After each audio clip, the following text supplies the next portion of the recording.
Welcome to DAV studies. तो पिछले video में हमने ब्रिटिश के द्वारा इंट्रोड्यूस किए गए डिफरेंट रेवेन्यू सिस्टम के बारे में पढ़ा था, जैसे कि जमींदारी सिस्टम, रियोटवारी सिस्टम और महलवारी सिस्टम। तो रेवेन्यू सिस्टम से प्रॉफिट कमा लेने के बाद भी ब्रिटिश का मन नहीं भरता है। उन्होंने सोचा कि क्यों ना हम इंडिया के एग्रीकल्चर पे कुछ चेंजेस लाए ताकि उनका प्रॉफिट हो सके।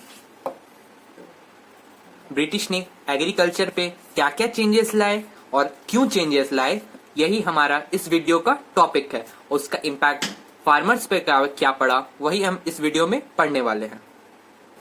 तो चलिए स्टार्ट करते हैं कि ब्रिटिश ने इंडिया के एग्रीकल्चर पे चेंजेस क्यों लाए। Why British introduce changes in agriculture.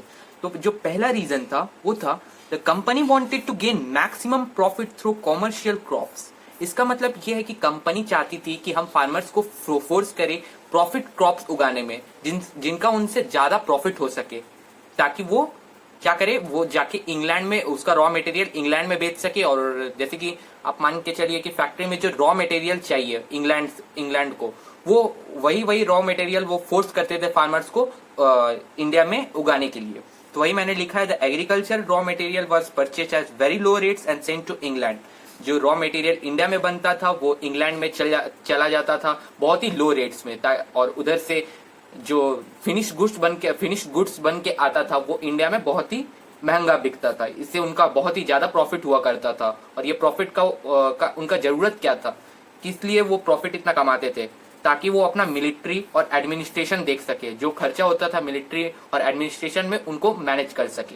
तो ये था कि एग्रीकल्चर में चेंजेस क्यों लाना पड़ा ब्रिटिश को। अब क्या क्या चेंजेस लाए वो पढ़ते हैं।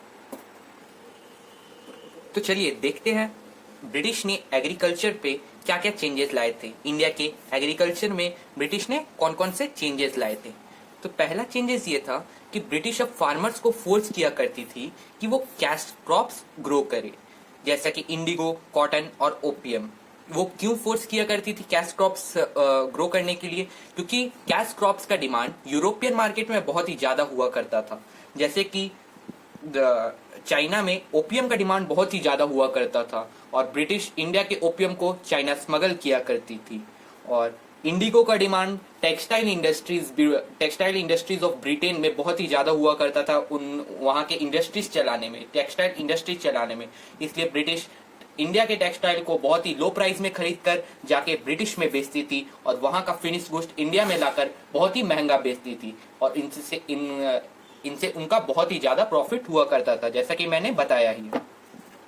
चौथा पॉइंट ये है कि रॉ सिल्क के प्रोडक्शन के लिए ब्रिटिश सिल्कवॉर्म को रेस करने के लिए भी फार्मर्स को फोर्स करती थी, क्योंकि सिल्क से उनका बहुत ही ज्यादा प्रॉफिट हुआ करता था। सिल्क का भी डिमांड यूरोपियन मार्केट में बहुत ही ज्यादा हुआ करता था।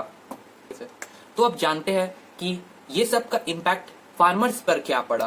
फार्मर्स का तो दोस्तों, एक सवाल हम लोग सबके मन में आ रहा होगा कि ब्रिटिश ने जो इंडिया पे इतने चेंजेस लाए, उसका इम्पैक्ट फार्मर्स पर क्या पड़ा, यानी फार्मर्स का क्या कंडीशन था ब्रिटिश के चेंजेस के बाद।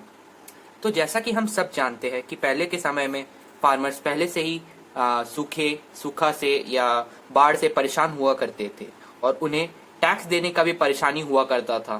टैक्स जो ब्रिटिश टैक्स कलेक्शन किया करती थी वो बहुत ही ज्यादा हुआ करती थी, उसका परेशानी रहता था। फार्मर्स को लोन्स को रीपेमेंट करने का भी परेशानी हुआ करता था, और वो लोन्स का जो इंटरेस्ट था वो भी बहुत ज्यादा हुआ करता था। और इंटरेस्ट के साथ लोन ना देने के कारण मनी लेंडर्स उन्हें फोर्स किया करते थे कि वो अपने लैंड छोड़ दे और लैंडलेस लेबरर बन जाए। और लैंडलेस लेबरर बनने के बाद सारे फार्मर्स को बहुत ही लो वेजेस में काम करना पड़ता था। और यही एक कारण था कि फार्मर्स ने मनी लेंडर्स और ब्रिटिश के खिलाफ रिवॉल्ट चालू कर दिया। छोटे छोटे रिवॉल्ट्स करने लगे वो फार्मर्स लोग, और यही छोटे छोटे रिवॉल्ट्स एक बड़ा रिवॉल्ट का रूप लिया 1857 में, जो हम the first war of independence के नाम से जानते हैं। तो आज का इतना ही हमारा टॉपिक था। अगले वीडियो में हम ट्राइबल्स पे क्या इम्पैक्ट पड़ा, कंडीशन क्या था ट्राइबल्स पे, वो हम पढ़ने वाले हैं। Thank you.